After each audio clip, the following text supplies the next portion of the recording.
महोदय, आधुनिक काल हमारे राष्ट्र का वैज्ञानिक एवं औद्योगिक क्रांति युग ही है।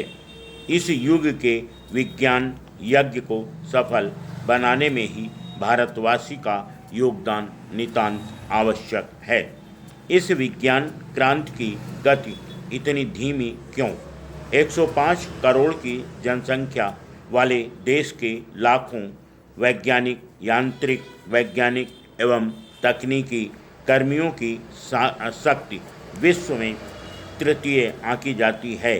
पर खेद है कि नोबेल पुरस्कार एवं अन्य वैज्ञानिक एवं तकनीकी शोधपत्रों व तकनीकी अथवा वैज्ञानिक आविष्कारों की संख्या इतनी नगण्य क्यों? उत्तर स्पष्ट है कि विज्ञान हमारी जन चेतना में सांस्कृतिक चेतना न बन पाया।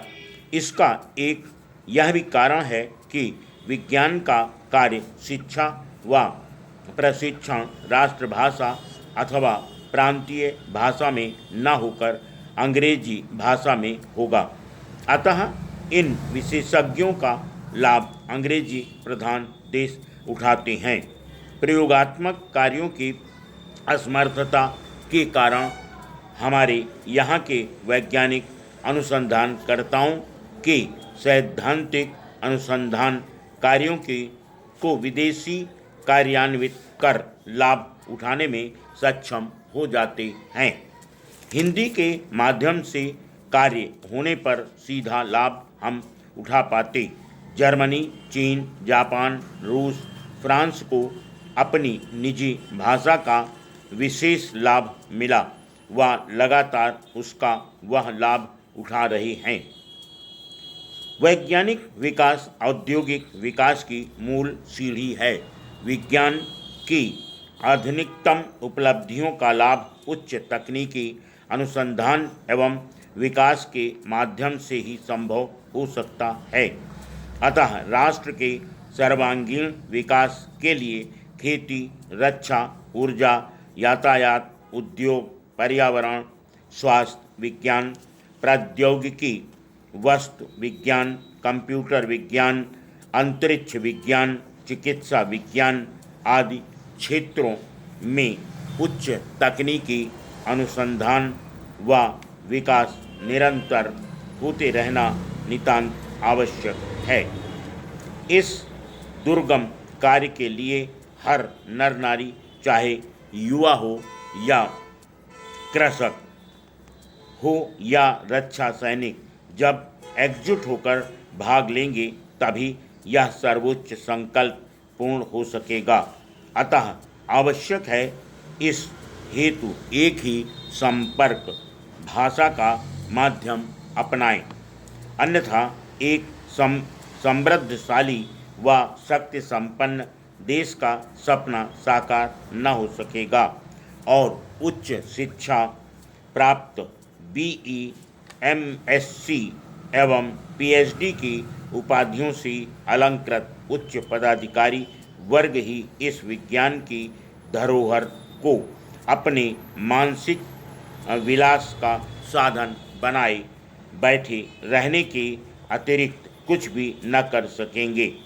वैज्ञानिक शोधकर्ता या आविष्कारक एक स्वप्न दृष्टा होता है, पर उसका स्वप्न साकार तो सहयोगी व शिक्षित कर्मियों के योगदान से ही संभव हो पाता है। बुद्धि विकास के अवसर किन्हीं कारणों से न मिल पाने के कारण ये कर्मी अपनी प्रतिभा का विकास हाथ के कार्यों में दक्षता से करते हैं।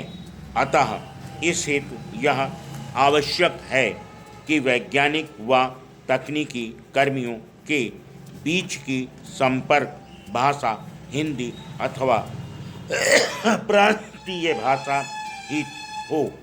हिंदी हो तो राष्ट्रीयता को बल मिलेगा व कर्मी वर्ग के लोग राष्ट्रीय स्तर के पद प्राप्त कर सकते हैं। डॉक्टर व सहायक कंपाउंडर कुछ वर्षों में डॉक्टर की प्रैक्टिस करने का लाइसेंस प्राप्त कर लेता है। वकील का सहायक वकील बन जाता है, पर वैज्ञानिक का सहायक वैज्ञानिक नहीं बन पाता। कारण संपर्क भाषा शिक्षण व शिक्षा माध्यम का हिंदी न हो पाना है। Full stop. नेक्स्ट। महोदय, उच्च तकनीकी अनुसंधान विकास में बहुमूल्य संयंत्रों की आवश्यकता होती है और इन संयंत्रों का रखरखाव कार्य मुख्यतः तकनीकी कर्मी के सहयोग से होता है। वैज्ञानिक न तो इस कार्य को करने में रुचि ही रखता है व इस कार्य को करना उसे अपमानजनक लगता है। यदि कोई वैज्ञानिक किन्हीं कारणों से ऐसा कार्य करने की क्षमता प्राप्त कर लेता है तो उसे शिक्षित टेक्नीशियन की संज्ञा दी जाती है। संयंत्रों के खराब हो जाने पर कम शिक्षित व प्रशिक्षित कर्मी उसे ठीक नहीं कर पाता।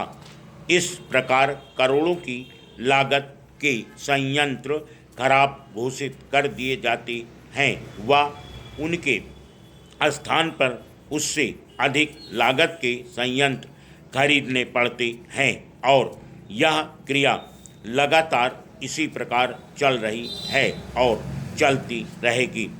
इससे देश को निरंतर भारी आर्थिक हानि उठानी पड़ती है। यदि देश को विकास के चरम उत्कर्ष पर पहुंचाने का संकल्प है तो उसके लिए यह अत्यंत आवश्यक होगा कि इन बहुमूल्य संयंत्रों का साहित्य हिंदी अथवा प्रांतीय भाषा में तैयार हो। शिक्षण व प्रशिक्षण संस्थाओं में भी इन्हीं भाषाओं के द्वारा शिक्षा देनी होगी ताकि उच्च स्तरीय अनुसंधान एवं विकास कार्य अपने देश के हित में राष्ट्रभाषा में हो सकें। उच्चतर स्तर पर विज्ञान की शिक्षा को हम दो धाराओं में विभाजित कर सकते हैं। एक धारा में विशुद्ध विज्ञानों को ले सकते हैं, यानी बेसिक साइंसेस को, जिसमें भौतिक, रासायनिकी, भूविज्ञान, गणित, जीव विज्ञान आदि आते हैं, और दूसरी धारा में व्यावसायिक विषयों को ले सकते हैं, जिनमें चिकित्सा, इंजीनियरिंग, कृषि, पशु चिकित्सा आदि आते हैं। इन दोनों ही धाराओं को हम और आगे दो स्तरों में उप विभाजित करते हैं। एक तो स्नातक स्तर अर्थात ग्रेजुएशन और दूसरा स्नातकोत्तर स्तर अर्थात पोस्ट ग्रेजुएशन।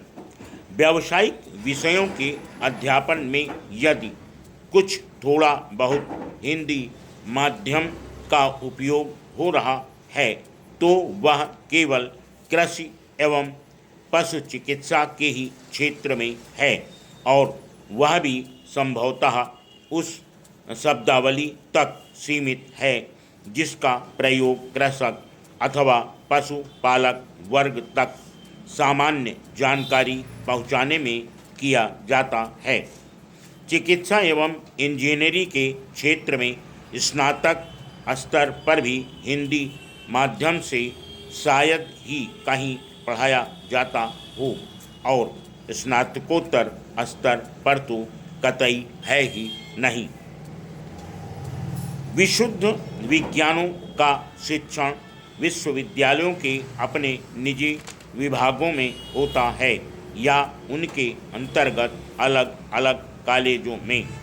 क्या इन विभागों और कॉलेजों में हिंदी माध्यम से विज्ञान की शिक्षा दी जा रही है? उत्तर है स्नातकोत्तर स्तर पर कतई नहीं और स्नातक स्तर पर शायद कहीं इक्का दुक्का कॉलेजों में, और वह भी एक ऐसे मिले जुले रूप में जिसे हम हिंदी अंग्रेजी की खिचड़ी कहेंगे। इसका प्रमाण है वह उत्तर पुस्तिकाएं जिनका मूल्यांकन करने का मुझे अनेक बार अवसर मिला है। यह ठीक है कि मेरा यह अनुभव जीव विज्ञान में है, पर संभवतः अन्य विषयों में स्थित उससे भी ज़्यादा ही निराशाजनक होगी। कुल मिलाकर शिक्षा दोषपूर्ण है।